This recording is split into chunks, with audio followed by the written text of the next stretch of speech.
بسم الله الرحمن الرحيم عم يتساءلون عن النبأ العظيم الذي هم فيه مختلفون كلا سيعلمون ثم كلا سيعلمون ألم نجعل الأرض مهادا والجبال أوتادا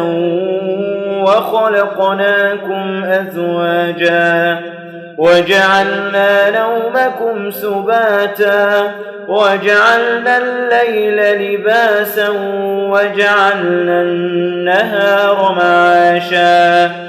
وبنينا فوقكم سبعا شدادا وجعلنا سراجا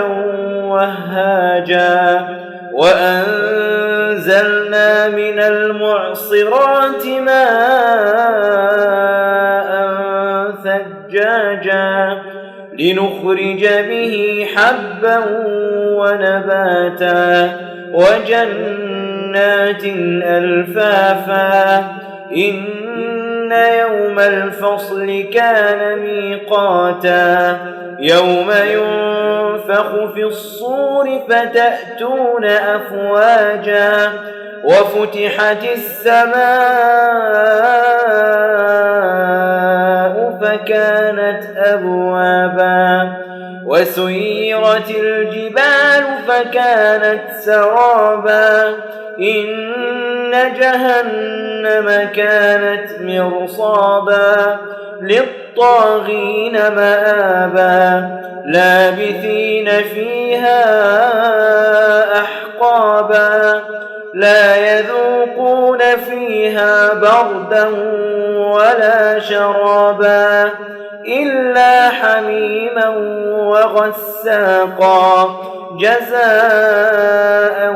وفاقا إنهم كانوا لا يرجون حسابا وكذبوا بآياتنا كذابا وكل شيء أحصيناه كتابا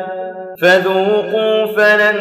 نزيدكم إلا عذابا إن للمتقين مفازا حدائق وأعنابا وكواعب أترابا وكأسا دهاقا لا يسمعون فيها لغوا ولا كذابا جزاء من ربك عطاء حسابا رب السماوات والأرض وما بينهما الرحمن لا يملكون منه خطابا يوم يقوم الروح والملائكة صفا لا يتكلمون إلا من أذن له الرحمن وقال صوابا ذلك اليوم الحق فمن شاء اتخذ إلى ربه مآبا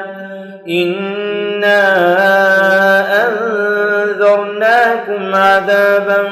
قريبا يوم ينظر المرء ما قدمت يداه ويقول الكافر يا ليتني كنت ترابا صدق الله العظيم.